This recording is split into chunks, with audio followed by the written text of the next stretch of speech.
श्रीगणेशाय नमः।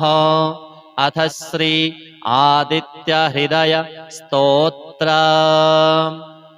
ततो युद्धपरिश्रान्तं समरे चिन्तया स्थितं रावणं चाग्रतो दृष्ट्वा युद्धाय समुपस्थितं दैवतैश्च समागम्य द्रष्टुमभ्यागतो रणम् उपागम्य ब्रवीद्राममगस्त्यो भगवान् ऋषिः राम राम महाबाहो शृणु गुह्यं सनातनम् येन सर्वा नरीन् वत्सो समरे विजयिष्यसि आदित्यहृदयं पुण्यं सर्वशत्रुविनाशनम् जयावहं जपे नित्यम् अक्षयं परमं शिवम् सर्वमङ्गलमाङ्गल्यं सर्वपापप्रणाशनम् चिन्ताशोकप्रशमनम् आयुर्वर्धनमुत्तमम् रश्मिमन्तं समुद्यन्तं देवासुरनमस्कृतम् पूजयस्व विवस्वन्तं भास्करं भुवनेश्वरम्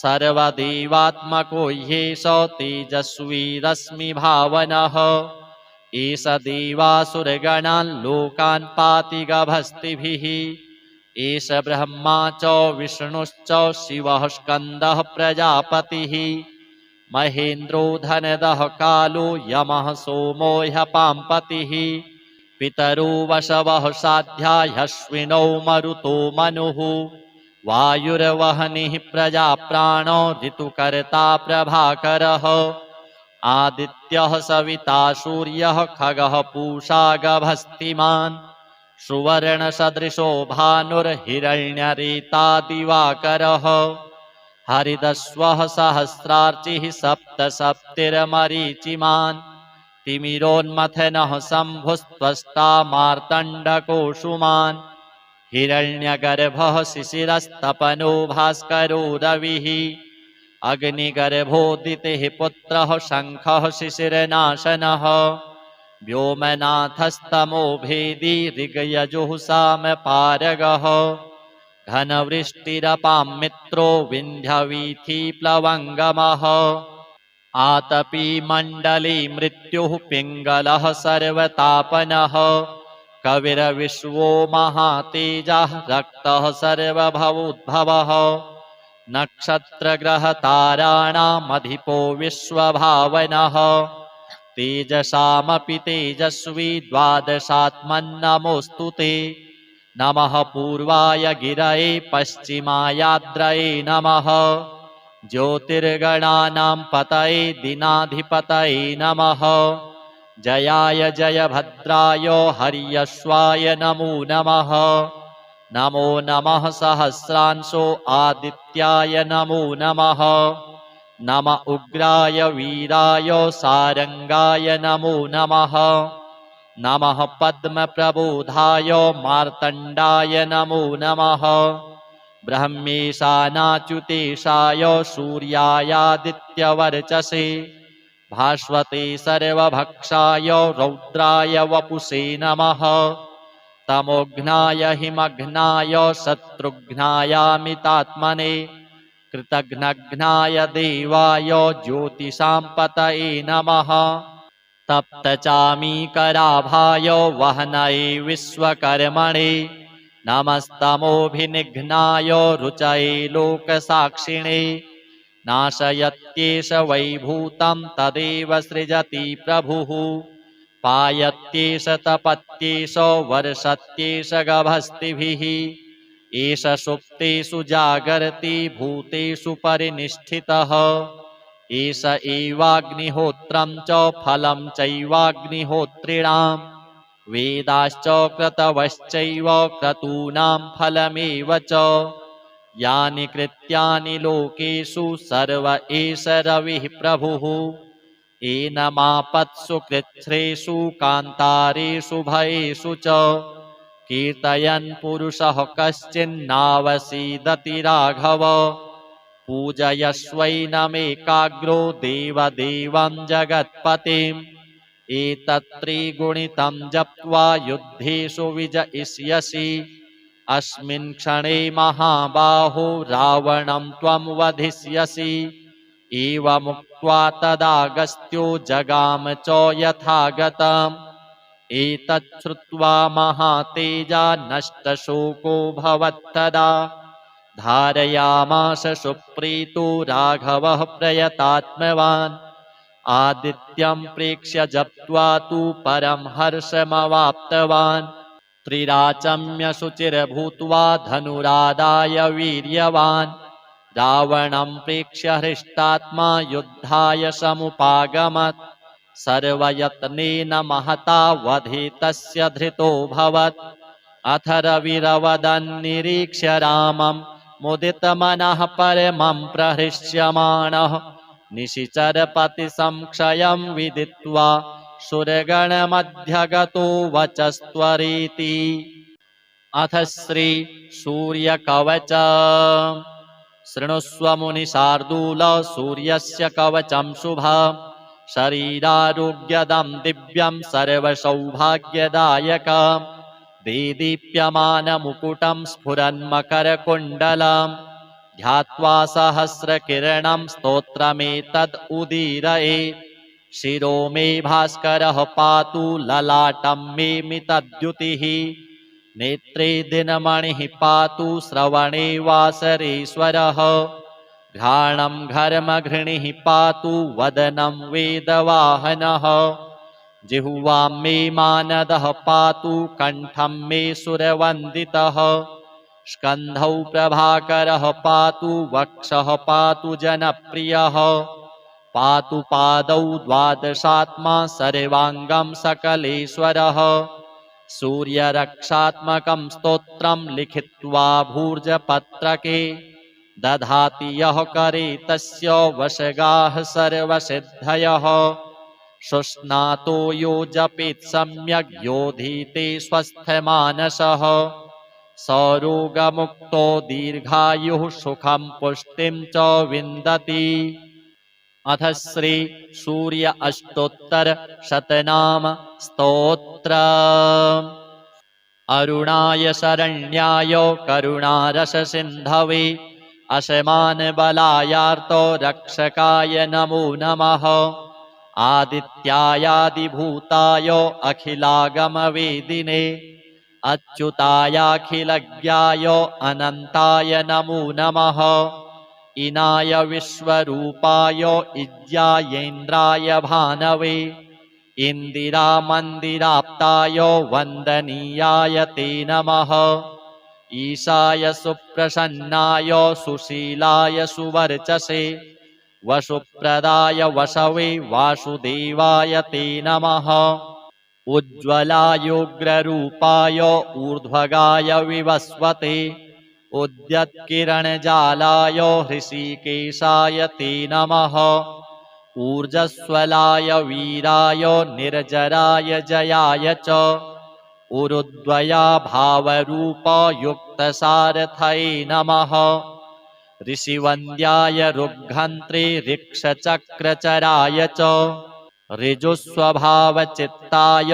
नित्यस्तुत्याय ते नमः ऋकारमातृकावर्णरूपायोज्ज्वलतेजसे ऋक्षाधिनाथमित्राय पुष्कराक्षाय ते नमः लुप्तदन्ताय शान्ताय कान्तिदाय घनाय च कनत्कनकभूषाय खद्योताय ते नमः लूनिताखिलदैत्याय सत्यानन्दस्वरूपिणे अपवर्गप्रदायार्तो शरण्याय नमो नमः एकाकिने भगवते सृष्टिस्थित्यन्तकारिणे गुणात्मने घृणिभृते बृहते ब्रह्मणे नमः ऐश्वर्यदाय सर्वाय हरिदस्वाय शौरये दशदिक्षं प्रकाशाय भक्तवश्याय ते नमः ओजस्कराय जैने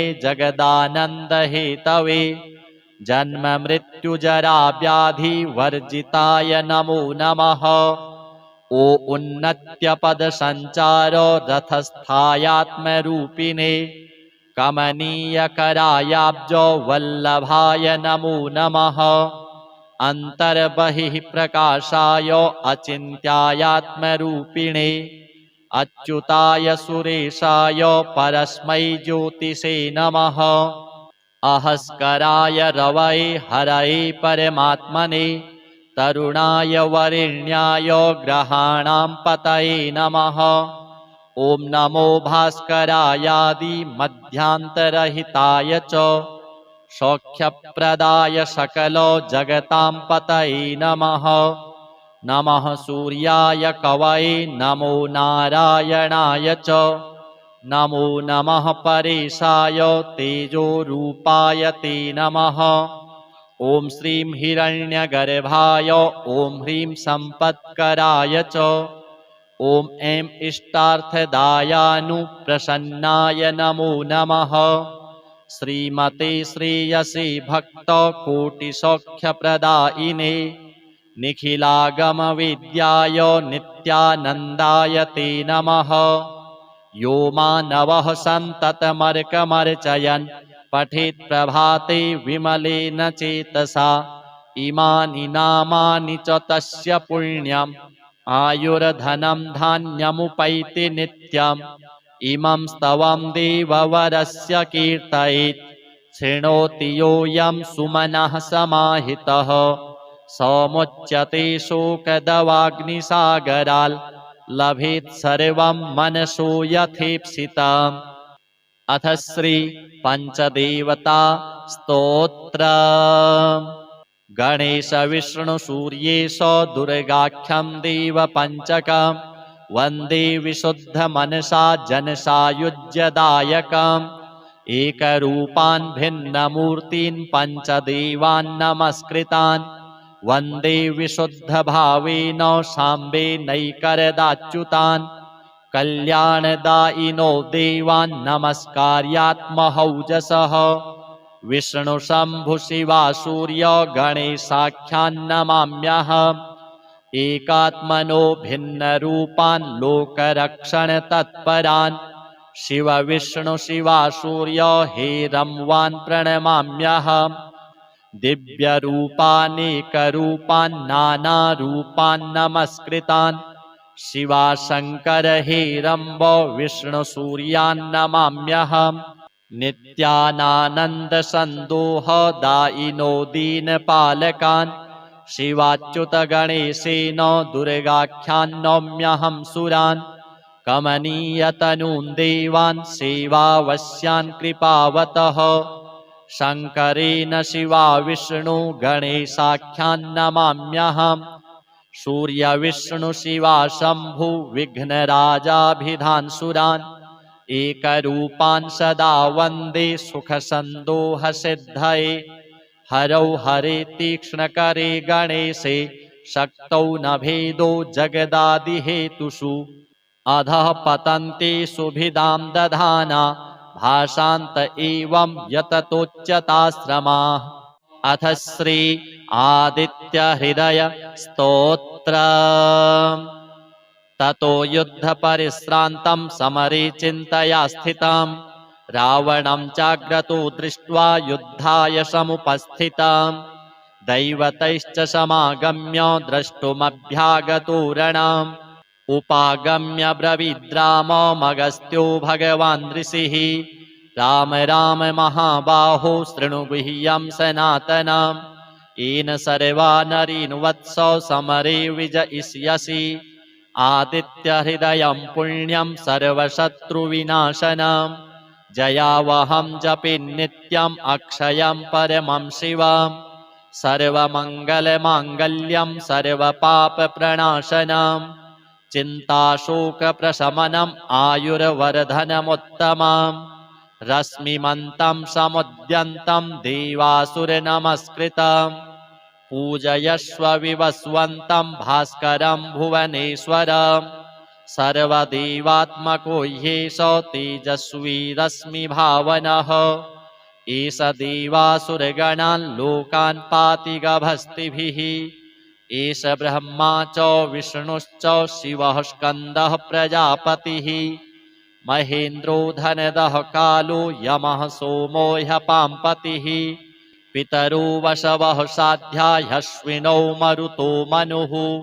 वायुर्वहनिः प्रजाप्राणो ऋतुकर्ता प्रभाकरः आदित्यः सविता सूर्यः खगः पूषा गभस्तिमान् सुवर्णसदृशो भानुर्हिरण्यरेता दिवाकरः हरिदस्वः सहस्रार्चिः सप्तसप्तिर्मरीचिमान् तिमिरोन्मथनः शम्भुस्त्वष्टा मार्तण्डकोऽसुमान् हिरण्यगर्भः शिशिरस्तपनो भास्करो रविः अग्निगर्भोदितिः पुत्रः शङ्खः शिशिरनाशनः व्योमनाथस्तमो भेदी ऋग्यजुः सामपारगः घनवृष्टिरपां मित्रो विन्ध्यवीथिप्लवङ्गमः आतपी मण्डली मृत्युः पिङ्गलः सर्वतापनः कविर्विश्वो महातेजः रक्तः सर्वभवोद्भवः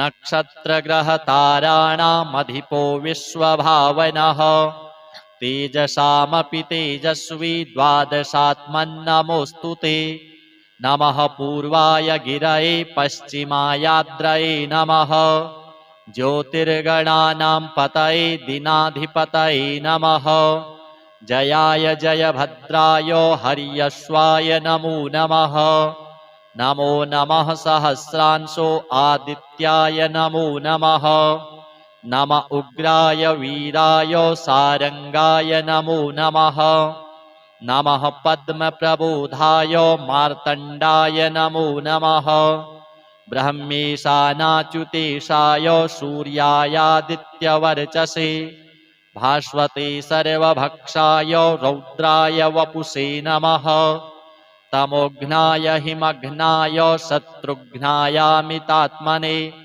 कृतघ्नघ्नाय देवाय ज्योतिषां पतये नमः तप्तचामीकराभाय वह्नये विश्वकर्मणे नमस्तमोभिनिघ्नाय रुचये लोकसाक्षिणे नाशयत्येष वैभूतं तदेव सृजति प्रभुः पायत्येष तपत्येष वर्षत्येष गभस्तिभिः एष सुप्तेषु जागर्ति भूतेषु परिनिष्ठितः एष एवाग्निहोत्रं च फलं चैवाग्निहोत्रिणां वेदाश्च क्रतवश्चैव क्रतूनां फलमेव च यानि कृत्यानि लोकेषु सर्व एष रविः प्रभुः एनमापत्सु कृच्छ्रेषु कान्तारेषु भयेषु च कीर्तयन् पुरुषः कश्चिन्नावसीदति राघव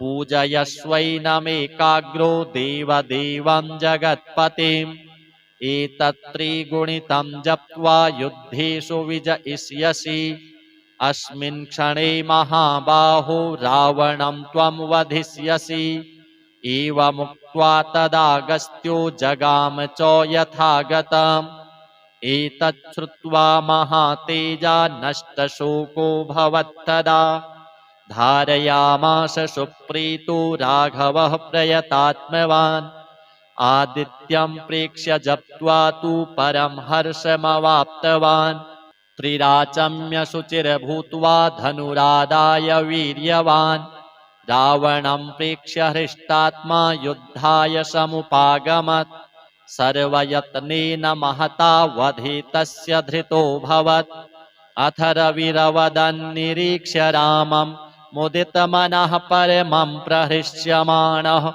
निशिचरपतिसंक्षयं विदित्वा सुरगणमध्यगतो वचस्त्वरेति अथ श्री सूर्यकवच शृणुष्व मुनिशार्दूल सूर्यस्य कवचं शुभम् शरीरारोग्यदं दिव्यं सर्वसौभाग्यदायकम् देदीप्यमानमुकुटं स्फुरन्मकरकुण्डलं ध्यात्वा सहस्रकिरणं स्तोत्रमेतद् उदीरयेत् शिरो मे भास्करः पातु ललाटं मे मितद्युतिः नेत्रे दिनमणिः पातु श्रवणे वासरेश्वरः घ्राणं घर्मघृणिः पातु वदनं वेदवाहनः जिह्वां मे मानदः पातु कण्ठं मे सुरवन्दितः स्कन्धौ प्रभाकरः पातु वक्षः पातु जनप्रियः पातु पादौ द्वादशात्मा सर्वाङ्गं सकलेश्वरः सूर्यरक्षात्मकं स्तोत्रं लिखित्वा भूर्जपत्रके दधाति यः करे तस्य वशगाः सर्वसिद्धयः शुष्णातो यो जपेत् सम्यग् योधीते स्वस्थमानसः सरोगमुक्तो दीर्घायुः सुखं पुष्टिं च विन्दति। अथ श्री सूर्य अष्टोत्तर शतनाम स्तोत्र। अरुणाय शरण्याय करुणारससिन्धवे अशमानबलायार्तो रक्षकाय नमो नमः। आदित्यायादिभूताय अखिलागमवेदिने अच्युतायाखिलज्ञाय अनन्ताय नमो नमः। इनाय विश्वरूपाय इज्यायेन्द्राय भानवे इन्दिरामन्दिराप्ताय वन्दनीयाय ते नमः। ईशाय सुप्रसन्नाय सुशीलाय सुवर्चसे वसुप्रदाय वसवे वासुदेवाय ते नमः। उज्ज्वलायोग्ररूपाय ऊर्ध्वगाय विवस्वते उद्यत्किरणजालाय हृषीकेशाय ते नमः। ऊर्जस्वलाय वीराय निर्जराय जयाय च उरुद्वया भावरूपयुक्तसारथये नमः। ऋषिवन्द्याय रुग्घन्त्रे ऋक्षचक्रचराय च ऋजुस्वभावचित्ताय नित्यस्तुत्याय ते नमः। ऋकारमातृकावर्णरूपायोज्ज्वलतेजसे ऋक्षाधिनाथमित्राय पुष्कराक्षाय ते नमः। लुप्तदन्ताय शान्ताय कान्तिदाय घनाय च कनत्कनकभूषाय खद्योताय ते नमः। लूनिताखिलदैत्याय सत्यानन्दस्वरूपिणे अपवर्गप्रदायार्तो शरण्याय नमो नमः। एकाकिने भगवते सृष्टिस्थित्यन्तकारिणे गुणात्मने घृणिभृते बृहते ब्रह्मणे नमः। ऐश्वर्यदाय सर्वाय हरिदस्वाय शौरये दशदिक्सम्प्रकाशाय भक्तवश्याय ते नमः। ओजस्कराय जैने जगदानन्दहेतवे जन्ममृत्युजराव्याधिवर्जिताय नमो नमः। ओ उन्नत्यपदसञ्चार रथस्थायात्मरूपिणे कमनीयकरायाब्ज वल्लभाय नमो नमः। अन्तर्बहिः प्रकाशाय अचिन्त्यायात्मरूपिणे अच्युताय सुरेशाय परस्मै ज्योतिषे नमः।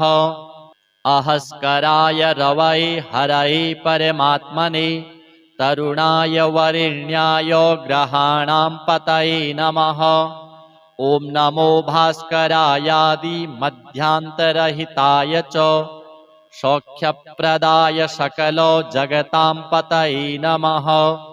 नमः सूर्याय कवये नमो नारायणाय च नमो नमः परेशाय तेजोरूपाय ते नमः।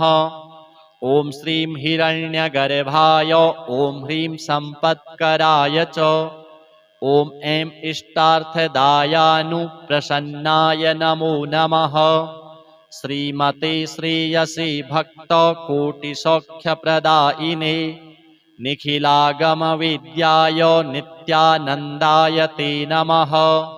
यो मानवः सन्ततमर्कमर्चयन् पठेत् प्रभाते विमलेन चेतसा इमानि नामानि च तस्य पुण्यम् आयुर्धनं धान्यमुपैति नित्यम्। इमं स्तवं देववरस्य कीर्तयेत् शृणोति योऽयं सुमनः समाहितः समुच्यते शोकदवाग्निसागराल् लभेत् सर्वं मनसो यथेप्सितम्। अथ श्री पंचदेवता स्तोत्र। गणेश विष्णु सूर्येश दुर्गाख्यं देवपञ्चकं वन्दे विशुद्धमनसा जनसायुज्यदायकम् एकरूपान् भिन्नमूर्तीन् पञ्चदेवान् नमस्कृतान् वन्दे विशुद्धभावेन साम्बेनैकरदाच्युतान् कल्याणदायिनो देवान् नमस्कार्यात्महौजसः विष्णु शम्भु शिवा सूर्य गणेशाख्यान् नमाम्यहम् एकात्मनो भिन्नरूपान् लोकरक्षणतत्परान् शिव विष्णु शिवा सूर्य हेरंवान् प्रणमाम्यहम् दिव्यरूपानेकरूपान् नानारूपान् नमस्कृतान् शिवा शङ्कर हेरम्ब विष्णु सूर्यान् नमाम्यहम् नित्यानानन्दसन्दोहदायिनो दीनपालकान् शिवाच्युत गणेशेन दुर्गाख्यान् नौम्यहं सुरान् कमनीयतनून् देवान् सेवावश्यान् कृपावतः शङ्करेण शिवा विष्णु गणेशाख्यान् नमाम्यहम् सूर्यविष्णु शिवा शम्भु विघ्नराजाभिधान् सुरान् एकरूपान् सदा वन्दे सुखसन्दोहसिद्धये हरौ हरे तीक्ष्णकरे गणेशे शक्तौ न भेदो जगदादिहेतुषु अधः पतन्ति सुभिदां दधाना भाषान्त एवं यततोच्यताश्रमाः अथ श्री आदित्यहृदय स्तोत्र ततो युद्धपरिश्रान्तं समरे चिन्तया स्थितं रावणं चाग्रतो दृष्ट्वा युद्धाय समुपस्थितं दैवतैश्च समागम्य द्रष्टुमभ्यागतो रणम् उपागम्य ब्रवीद्राममगस्त्यो भगवान् ऋषिः राम राम महाबाहो शृणु गुह्यं सनातनम् येन सर्वा नरीन् वत्स समरे विजयिष्यसि आदित्यहृदयं पुण्यं सर्वशत्रुविनाशनम् जयावहं जपे नित्यम् अक्षयं परमं शिवम् सर्वमङ्गलमाङ्गल्यं सर्वपापप्रणाशनम् चिन्ताशोकप्रशमनम् आयुर्वर्धनमुत्तमम् रश्मिमन्तं समुद्यन्तं देवासुरनमस्कृतम् पूजयस्व विवस्वन्तं भास्करं भुवनेश्वरम्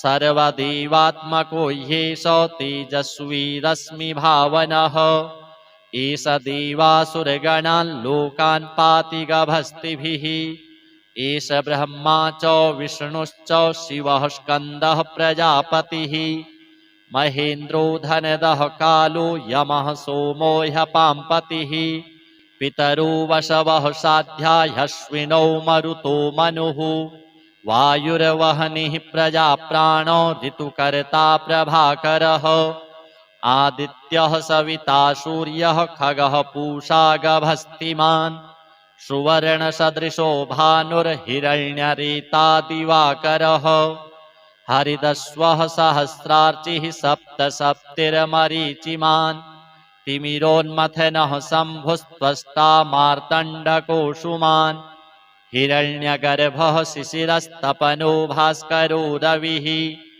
अग्निगर्भोदितिः पुत्रः शङ्खः शिशिरनाशनः व्योमनाथस्तमो भेदी ऋग्यजुः सामपारगः घनवृष्टिरपां मित्रो विन्ध्यवीथिप्लवङ्गमः आतपी मण्डले मृत्युः पिङ्गलः सर्वतापनः कविर्विश्वो महातेजः रक्तः सर्वभवोद्भवः नक्षत्रग्रहताराणामधिपो विश्वभावनः तेजसामपि तेजस्वी द्वादशात्मन्नमोऽस्तु ते नमः पूर्वाय गिरये पश्चिमायाद्रये नमः ज्योतिर्गणानां पतये दिनाधिपतये नमः जयाय जयभद्राय हर्यश्वाय नमो नमः नमो नमः सहस्रांशो आदित्याय नमो नमः नम उग्राय वीराय सारंगाय नमो नमः नमः पद्मप्रबोधाय मार्तण्डाय नमो नमः ब्रह्मेशानाच्युतेशाय सूर्यायादित्यवर्चसे भास्वते सर्वभक्षाय रौद्राय वपुषे नमः तमोघ्नाय हिमघ्नाय शत्रुघ्नायामितात्मने कृतघ्नघ्नाय देवाय ज्योतिषां पतये नमः तप्तचामीकराभाय वह्नये विश्वकर्मणे नमस्तमोभिनिघ्नाय रुचये लोकसाक्षिणे नाशयत्येष वैभूतं तदेव सृजति प्रभुः पायत्येष तपत्येष वर्षत्येष गभस्तिभिः एष सुप्तेषु जागर्ति भूतेषु परिनिष्ठितः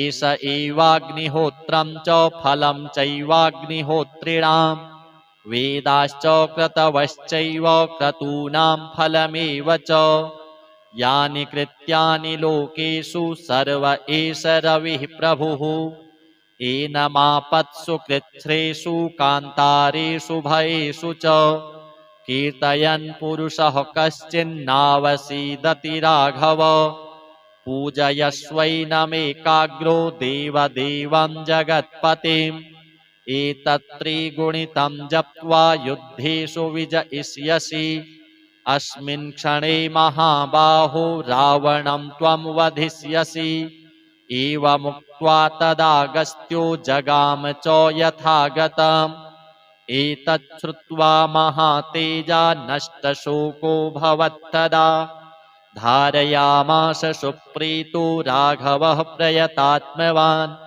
आदित्यं प्रेक्ष्य जप्त्वा तु परं हर्षमवाप्तवान् त्रिराचम्य शुचिर्भूत्वा धनुरादाय वीर्यवान् रावणं प्रेक्ष्य हृष्टात्मा युद्धाय समुपागमत् सर्वयत्नेन महता वधे तस्य धृतोऽभवत् अथ रविरवदन्निरीक्ष्य रामं मुदितमनः परमं प्रहृष्यमाणः निशिचरपतिसंक्षयं विदित्वा सुरगणमध्यगतो वचस्त्वरीति अथ श्री सूर्यकवच शृणुष्व मुनिशार्दूल सूर्यस्य कवचं शुभं शरीरारोग्यदं दिव्यं सर्वसौभाग्यदायकं देदीप्यमानमुकुटं स्फुरन्मकरकुण्डलं ध्यात्वा सहस्रकिरणं स्तोत्रमेतद् उदीरयेत् शिरो मे भास्करः पातु ललाटं मे मितद्युतिः नेत्रे दिनमणिः पातु श्रवणे वासरेश्वरः घ्राणं घर्मघृणिः पातु वदनं वेदवाहनः जिह्वां मे मानदः पातु कण्ठं मे सुरवन्दितः स्कन्धौ प्रभाकरः पातु वक्षः पातु जनप्रियः पातु पादौ द्वादशात्मा सर्वाङ्गं सकलेश्वरः सूर्यरक्षात्मकं स्तोत्रं लिखित्वा भूर्जपत्रके दधाति यः करे तस्य वशगाः सर्वसिद्धयः शुष्णातो यो जपेत् सम्यग् योधीते स्वस्थमानसः सरोगमुक्तो दीर्घायुः सुखं पुष्टिं च विन्दति अथ श्री सूर्य अष्टोत्तर शतनाम स्तोत्र अरुणाय शरण्याय करुणारस सिन्धवे अशमान बलायार्तो रक्षकाय नमो नमः आदित्यायादिभूताय अखिलागमवेदिने अच्युतायाखिलज्ञाय अनन्ताय नमो नमः इनाय विश्वरूपाय इज्यायेन्द्राय भानवे इन्दिरामन्दिराप्ताय वन्दनीयाय ते नमः ईशाय सुप्रसन्नाय सुशीलाय सुवर्चसे वसुप्रदाय वसवे वासुदेवाय ते नमः उज्ज्वलायोग्ररूपाय ऊर्ध्वगाय विवस्वते उद्यत्किरणजालाय हृषीकेशाय ते नमः ऊर्जस्वलाय वीराय निर्जराय जयाय च उरुद्वया भावरूपयुक्तसारथये नमः। ऋषिवन्द्याय रुग्घन्त्रे ऋक्षचक्रचराय च ऋजुस्वभावचित्ताय नित्यस्तुत्याय ते नमः। ऋकारमातृकावर्णरूपायोज्ज्वलतेजसे ऋक्षाधिनाथमित्राय पुष्कराक्षाय ते नमः।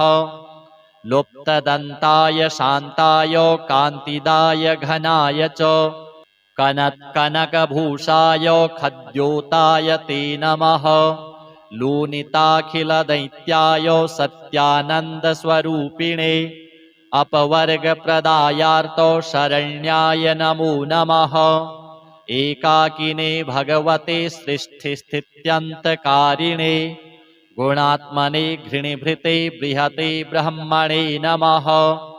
ऐश्वर्यदाय सर्वाय हरिदस्वाय शौरये दशदिक्सम्प्रकाशाय भक्तवश्याय ते नमः।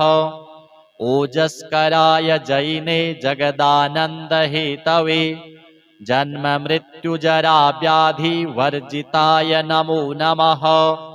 ओ उन्नत्यपदसञ्चार रथस्थायात्मरूपिणे कमनीयकरायाब्ज वल्लभाय नमो नमः।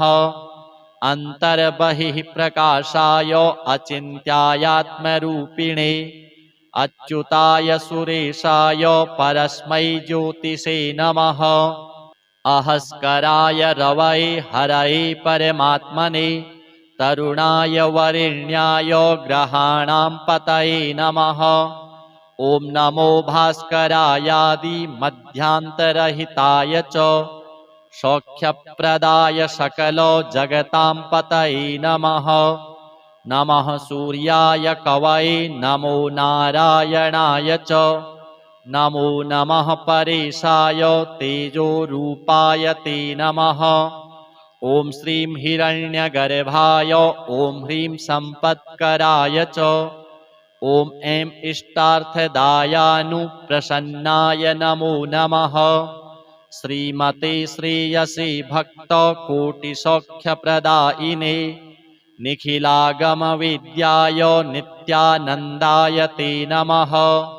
यो मानवः सन्ततमर्कमर्चयन् पठेत् प्रभाते विमलेन चेतसा इमानि नामानि च तस्य पुण्यम् आयुर्धनं धान्यमुपैति नित्यम्। इमं स्तवं देववरस्य कीर्तयेत् शृणोति योऽयं सुमनः समाहितः समुच्यते शोकदवाग्निसागराल् लभेत् सर्वं मनसो यथेप्सितम्। अथ श्री पंचदेवता स्तोत्र। गणेश विष्णु सूर्येश दुर्गाख्यं देव पंचकम् वन्दे विशुद्ध मनसा जनसायुज्यदायकम्। एकरूपान् भिन्नमूर्तीन् पञ्चदेवान् नमस्कृतान् वन्दे विशुद्ध भावेन साम्बेनैकरदाच्युतान्। कल्याणदायिनो देवान् नमस्कार्यात्महौजसः विष्णु शम्भु शिवा सूर्य गणेशाख्यान् नमाम्यहम्। एकात्मनो भिन्नरूपान् लोकरक्षणतत्परान् शिव विष्णु शिवा सूर्य हेरंवान् प्रणमाम्यहम्। दिव्यरूपानेकरूपान् नानारूपान् नमस्कृतान् शिवा शङ्कर हेरम्ब विष्णु सूर्यान् नमाम्यहम्। नित्यानानन्दसन्दोहदायिनो दीनपालकान् शिवाच्युत गणेशेन दुर्गाख्यान् नौम्यहं सुरान्। कमनीयतनून् देवान् सेवावश्यान् कृपावतः शङ्करेण शिवा विष्णु गणेशाख्यान् नमाम्यहम्। सूर्यविष्णु शिवा शम्भु विघ्नराजाभिधान् सुरान् एकरूपान् सदा वन्दे सुखसन्दोहसिद्धये। हरौ हरे तीक्ष्णकरे गणेशे शक्तौ न भेदो जगदादिहेतुषु अधः पतन्ति सुभिदां दधाना भाषान्त एवं यततोच्यताश्रमाः। अथ श्री आदित्यहृदय स्तोत्र। ततो युद्धपरिश्रान्तं समरे चिन्तया स्थितं रावणं चाग्रतो दृष्ट्वा युद्धाय समुपस्थितं दैवतैश्च समागम्य द्रष्टुमभ्यागतो रणम् उपागम्य ब्रवीद्राममगस्त्यो भगवान् ऋषिः राम राम महाबाहो शृणु गुह्यं सनातनम् येन सर्वा नरीन् वत्स समरे विजयिष्यसि आदित्यहृदयं पुण्यं सर्वशत्रुविनाशनम् जयावहं जपे नित्यम् अक्षयं परमं शिवम् सर्वमङ्गलमाङ्गल्यं सर्वपापप्रणाशनम् चिन्ताशोकप्रशमनम् आयुर्वर्धनमुत्तमम् रश्मिमन्तं समुद्यन्तं देवासुरनमस्कृतम् पूजयस्व विवस्वन्तं भास्करं भुवनेश्वरम्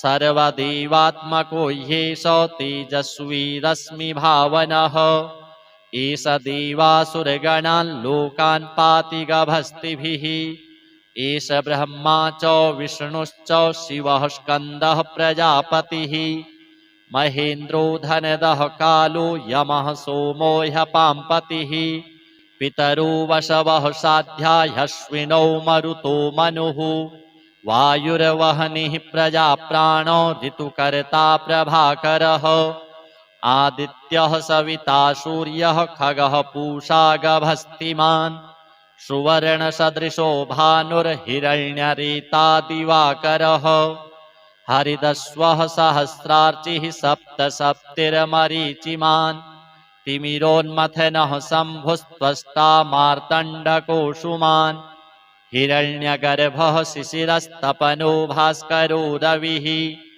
अग्निगर्भोदितिः पुत्रः शङ्खः शिशिरनाशनः व्योमनाथस्तमो भेदी ऋग्यजुः सामपारगः घनवृष्टिरपां मित्रो विन्ध्यवीथिप्लवङ्गमः आतपी मण्डले मृत्युः पिङ्गलः सर्वतापनः कविर्विश्वो महातेजः रक्तः सर्वभवोद्भवः नक्षत्रग्रहताराणामधिपो विश्वभावनः तेजसामपि तेजस्वी द्वादशात्मन्नमोऽस्तु ते नमः पूर्वाय गिरये पश्चिमायाद्रये नमः ज्योतिर्गणानां पतये दिनाधिपतये नमः जयाय जयभद्राय हर्यश्वाय नमो नमः नमो नमः सहस्रांशो आदित्याय नमो नमः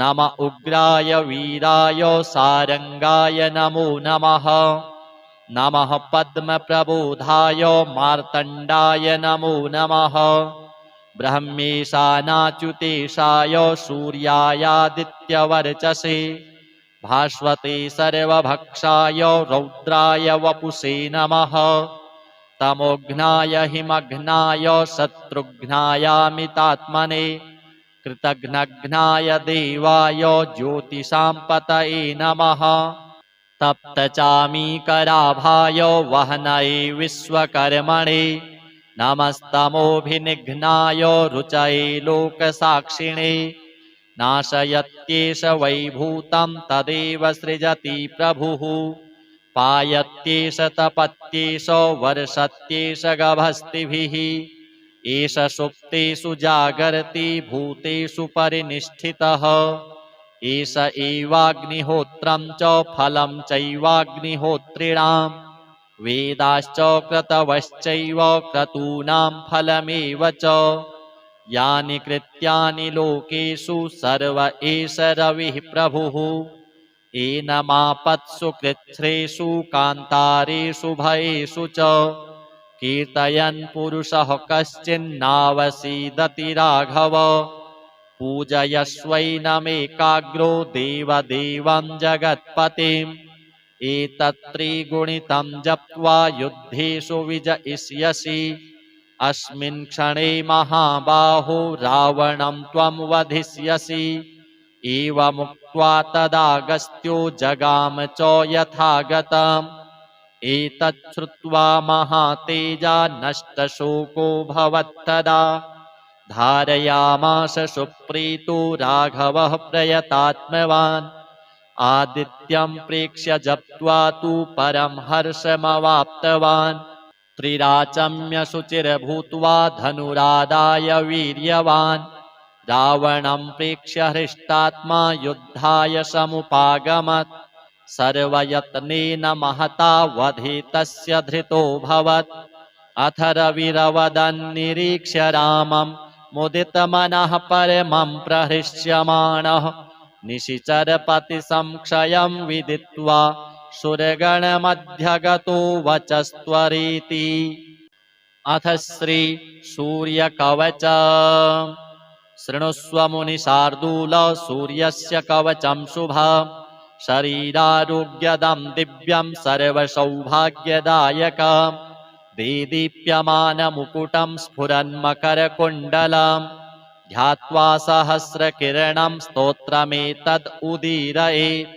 शिरो मे भास्करः पातु ललाटं मे मितद्युतिः नेत्रे दिनमणिः पातु श्रवणे वासरेश्वरः घ्राणं घर्मघृणिः पातु वदनं वेदवाहनः जिह्वां मे मानदः पातु कण्ठं मे सुरवन्दितः स्कन्धौ प्रभाकरः पातु वक्षः पातु जनप्रियः पातु पादौ द्वादशात्मा सर्वाङ्गं सकलेश्वरः सूर्यरक्षात्मकं स्तोत्रं लिखित्वा भूर्जपत्रके दधाति यः करे तस्य वशगाः सर्वसिद्धयः शुष्णातो यो जपेत् सम्यग् योधीते स्वस्थमानसः सरोगमुक्तो दीर्घायुः सुखं पुष्टिं च विन्दति अथ श्री सूर्य अष्टोत्तर शतनाम स्तोत्र अरुणाय शरण्याय करुणारस सिन्धवे अशमान बलायार्तो रक्षकाय नमो नमः आदित्यायादिभूताय अखिलागमवेदिने अच्युतायाखिलज्ञाय अनन्ताय नमो नमः इनाय विश्वरूपाय इज्यायेन्द्राय भानवे इन्दिरामन्दिराप्ताय वन्दनीयाय ते नमः ईशाय सुप्रसन्नाय सुशीलाय सुवर्चसे वसुप्रदाय वसवे वासुदेवाय ते नमः उज्ज्वलायोग्ररूपाय ऊर्ध्वगाय विवस्वते उद्यत्किरणजालाय हृषीकेशाय ते नमः ऊर्जस्वलाय वीराय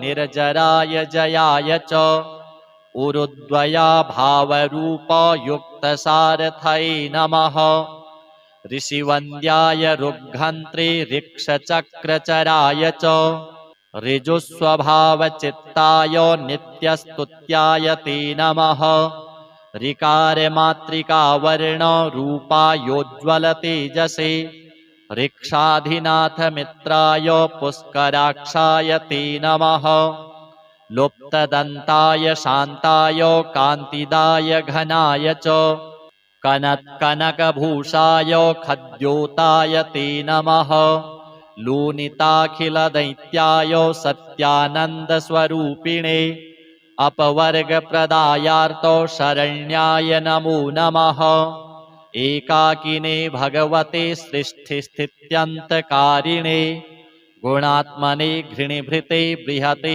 ब्रह्मणे नमः ऐश्वर्यदाय सर्वाय हरिदस्वाय शौरये दशदिक्सम्प्रकाशाय भक्तवश्याय ते नमः ओजस्कराय जैने जगदानन्दहेतवे जन्ममृत्युजराव्याधिवर्जिताय नमो नमः ओ उन्नत्यपदसञ्चार रथस्थायात्मरूपिणे कमनीयकरायाब्जो वल्लभाय नमो नमः अन्तर्बहिः प्रकाशाय अचिन्त्यायात्मरूपिणे अच्युताय सुरेशाय परस्मै ज्योतिषे नमः।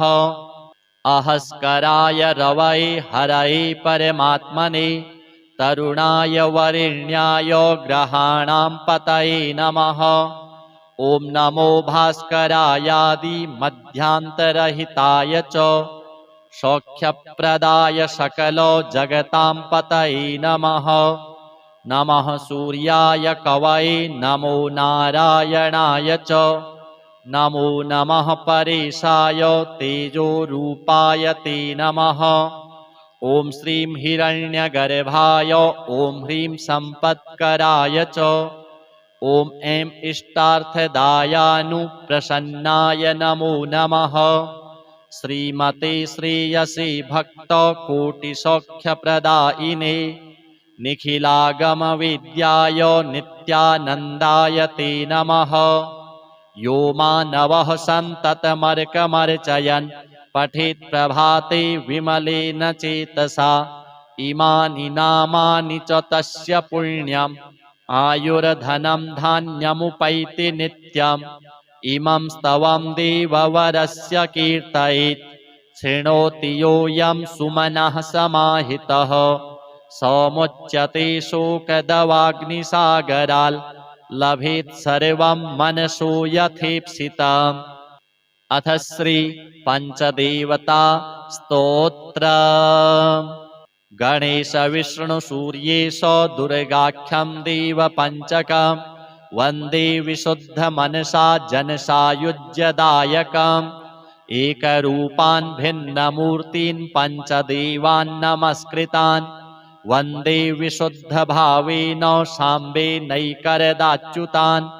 कल्याणदायिनो देवान् नमस्कार्यात्महौजसः विष्णु शम्भु शिवा सूर्य गणेशाख्यान् नमाम्यहम्। एकात्मनो भिन्नरूपान् लोकरक्षणतत्परान् शिव विष्णु शिवा सूर्य हेरंवान् प्रणमाम्यहम्। दिव्यरूपानेकरूपान् नानारूपान् नमस्कृतान् शिवा शङ्कर हेरम्ब विष्णु सूर्यान् नमाम्यहम्। नित्यानानन्दसन्दोहदायिनो दीनपालकान् शिवाच्युत गणेशेन दुर्गाख्यान् नौम्यहं सुरान्। कमनीयतनून् देवान् सेवावश्यान् कृपावतः शङ्करेण शिवा विष्णु गणेशाख्यान् नमाम्यहम्। सूर्य विष्णु शिवा शम्भु विघ्नराजाभिधान् सुरान् एकरूपान् सदा वन्दे सुखसन्दोहसिद्धये। हरौ हरे तीक्ष्णकरे गणेशे शक्तौ न भेदो जगदादिहेतुषु। अधः पतन्ते सुभिदां दधाना भाषान्त एवं यततोच्यताश्रमाः। अथ श्री आदित्यहृदय स्तोत्र। ततो युद्धपरिश्रान्तं समरे चिन्तया स्थितं रावणं चाग्रतो दृष्ट्वा युद्धाय समुपस्थितं। दैवतैश्च समागम्य द्रष्टुमभ्यागतो रणम्। उपागम्य ब्रवीद्राममगस्त्यो भगवान् ऋषिः राम राम महाबाहो शृणु गुह्यं सनातनम्। येन सर्वा नरीन् वत्स समरे विजयिष्यसि आदित्यहृदयं पुण्यं सर्वशत्रुविनाशनम्। जयावहं जपे नित्यम् अक्षयं परमं शिवम्। सर्वमङ्गलमाङ्गल्यं सर्वपापप्रणाशनम्। चिन्ताशोकप्रशमनम् आयुर्वर्धनमुत्तमम्। रश्मिमन्तं समुद्यन्तं देवासुरनमस्कृतम्। पूजयस्व विवस्वन्तं भास्करं भुवनेश्वरम्। सर्वदेवात्मको ह्येष तेजस्वी रश्मिभावनः। एष देवासुरगणान् लोकान् पाति गभस्तिभिः। एष ब्रह्मा च विष्णुश्च शिवः स्कन्दः प्रजापतिः। महेन्द्रो धनदः कालो यमः सोमो ह्यपाम्पतिः। पितरो वशवः साध्याह्यश्विनौ मरुतो मनुः वायुर्वह्निः प्रजा प्राणो ऋतुकर्ता प्रभाकरः आदित्यः सविता सूर्यः खगः पूषा गभस्तिमान् सुवर्णसदृशो भानुर्हिरण्यरेता दिवाकरः हरिदस्वः सहस्रार्चिः सप्तसप्तिर्मरीचिमान् तिमिरोन्मथनः शम्भुस्त्वष्टा मार्तण्डकोऽंशुमान् हिरण्यगर्भः शिशिरस्तपनो भास्करो रविः अग्निगर्भोदितिः पुत्रः शङ्खः शिशिरनाशनः व्योमनाथस्तमो भेदी ऋग्यजुः सामपारगः घनवृष्टिरपां मित्रो विन्ध्यवीथिप्लवङ्गमः आतपी मण्डली मृत्युः पिङ्गलः सर्वतापनः कविर्विश्वो महातेजः रक्तः सर्वभवोद्भवः नक्षत्रग्रहताराणामधिपो विश्वभावनः तेजसामपि तेजस्वी द्वादशात्मन्नमोऽस्तु ते नमः पूर्वाय गिरये पश्चिमायाद्रये नमः ज्योतिर्गणानां पतये दिनाधिपतये नमः जयाय जयभद्राय हर्यश्वाय नमो नमः नमो नमः सहस्रांशो आदित्याय नमो नमः नम उग्राय वीराय सारंगाय नमो नमः नमः पद्मप्रबोधाय मार्तण्डाय नमो नमः ब्रह्मेशानाच्युतेशाय सूर्यायादित्यवर्चसे भास्वते सर्वभक्षाय रौद्राय वपुषे नमः तमोघ्नाय हिमघ्नाय शत्रुघ्नायामितात्मने कृतघ्नघ्नाय देवाय ज्योतिषां पतये नमः तप्तचामीकराभाय वह्नये विश्वकर्मणे नमस्तमोभिनिघ्नाय रुचये लोकसाक्षिणे नाशयत्येष वैभूतं तदेव सृजति प्रभुः पायत्येष तपत्येष वर्षत्येष गभस्तिभिः एष सुप्तेषु जागर्ति भूतेषु परिनिष्ठितः एष एवाग्निहोत्रं च फलं चैवाग्निहोत्रिणां वेदाश्च क्रतवश्चैव क्रतूनां फलमेव च यानि कृत्यानि लोकेषु सर्व एष रविः प्रभुः एनमापत्सु कृच्छ्रेषु कान्तारेषु भयेषु च कीर्तयन् पुरुषः कश्चिन्नावसीदति राघव पूजयस्वैनमेकाग्रो देवदेवं जगत्पतिम् एतत्त्रिगुणितं जप्त्वा युद्धेषु विजयिष्यसि अस्मिन् क्षणे महाबाहो रावणं त्वं वधिष्यसि एवमुक्त्वा तदागस्त्यो जगाम च यथागतम् एतच्छ्रुत्वा महातेजा नष्टशोको भवत्तदा धारयामास सुप्रीतो राघवः प्रयतात्मवान् आदित्यं प्रेक्ष्य जप्त्वा तु परं हर्षमवाप्तवान् त्रिराचम्य शुचिर्भूत्वा धनुरादाय वीर्यवान् रावणं प्रेक्ष्य हृष्टात्मा युद्धाय समुपागमत् सर्वयत्नेन महता वधे तस्य धृतोऽभवत् अथ रविरवदन्निरीक्ष्य रामं मुदितमनः परमं प्रहृष्यमाणः निशिचरपतिसंक्षयं विदित्वा सुरगणमध्यगतो वचस्त्वरीति। अथ श्री सूर्यकवच शृणुष्व मुनिशार्दूल सूर्यस्य कवचं शुभं शरीरारोग्यदं दिव्यं सर्वसौभाग्यदायकं देदीप्यमानमुकुटं स्फुरन्मकरकुण्डलं ध्यात्वा सहस्रकिरणं स्तोत्रमेतद् उदीरये शिरो मे भास्करः पातु ललाटं मे मितद्युतिः नेत्रे दिनमणिः पातु श्रवणे वासरेश्वरः घ्राणं घर्मघृणिः पातु वदनं वेदवाहनः जिह्वां मे मानदः पातु कण्ठं मे सुरवन्दितः स्कन्धौ प्रभाकरः पातु वक्षः पातु जनप्रियः पातु पादौ द्वादशात्मा सर्वाङ्गं सकलेश्वरः सूर्यरक्षात्मकं स्तोत्रं लिखित्वा भूर्जपत्रके दधाति यः करे तस्य वशगाः सर्वसिद्धयः शुष्णातो यो जपेत् सम्यग् योधीते स्वस्थमानसः सरोगमुक्तो दीर्घायुः सुखं पुष्टिं च विन्दति। अथ श्री सूर्य अष्टोत्तर शतनाम स्तोत्र। अरुणाय शरण्याय करुणारससिन्धवे अशमानबलायार्तो रक्षकाय नमो नमः। आदित्यायादिभूताय अखिलागमवेदिने अच्युतायाखिलज्ञाय अनन्ताय नमो नमः।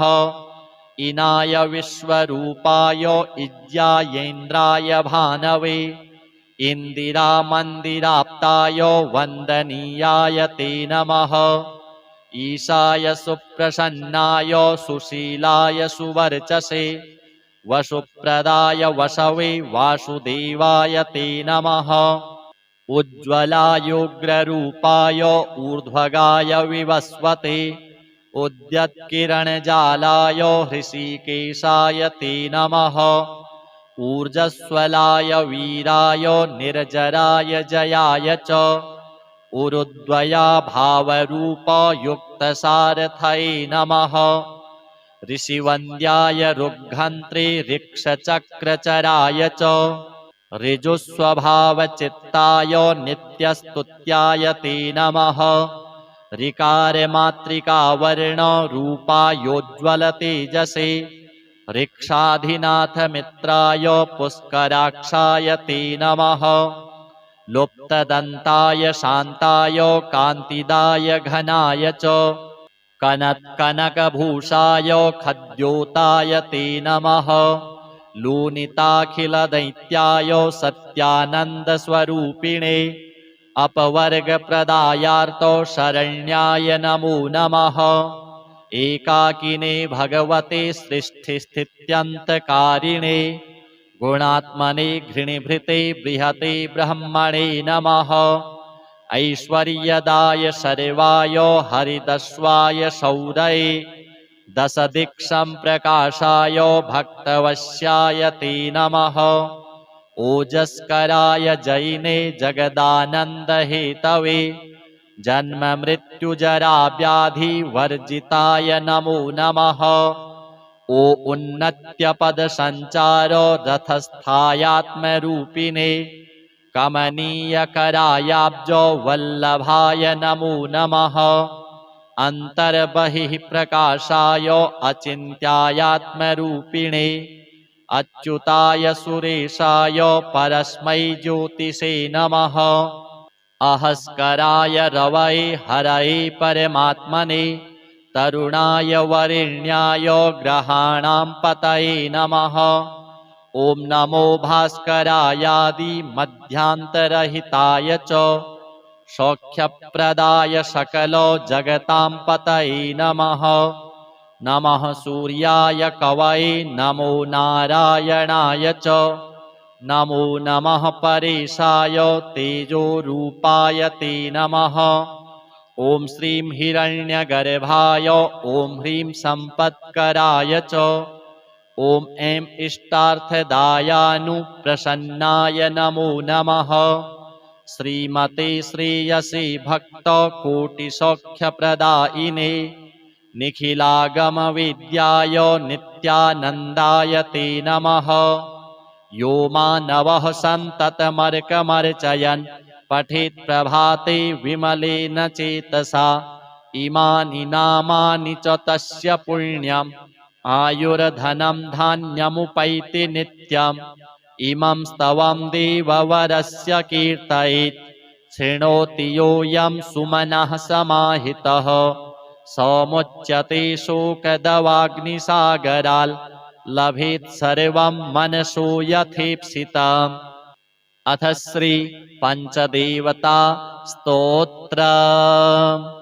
गणेश विष्णु सूर्येश दुर्गाख्यं देव पंचकं वंदे विशुद्ध मनसा जनसायुज्यदायकम् एकरूपान् भिन्नमूर्तीन् पंचदेवान् नमस्कृतान् वंदे विशुद्ध भावेन साम्बेनैकरदाच्युतान् कल्याणदायिनो देवान् नमस्कार्यात्महौजसः विष्णु शंभु शिवा सूर्य गणेशाख्यान् नमाम्यहम् एकात्मनो भिन्नरूपान् लोकरक्षण तत्परान् शिव विष्णु शिवा सूर्य हेरंवान् प्रणमाम्यहम् दिव्यरूपानेकरूपान् नानारूपान् नमस्कृतान् शिवा शंकर हेरंब विष्णु सूर्यान् नमाम्यहम् नित्यानानंद संदोह दायिनो दीनपालकान् शिवाच्युत गणेशेन दुर्गाख्यान् नौम्यहं सुरान् कमनीयतनून् देवान् सेवावश्यान् कृपावतः शंकरेण शिवा विष्णु गणेशाख्यान् नमाम्यहम् सूर्य विष्णु शिवा शंभु विघ्नराजाभिधान् सुरान् एकरूपान् सदा वन्दे सुखसन्दोह सिद्धये हरौ हरे तीक्ष्णकरे गणेशे शक्तौ न भेदो जगदादिहेतुषु अधः पतन्ते सुभिदां दधाना भाषान्त एवं यततोच्यताश्रमाः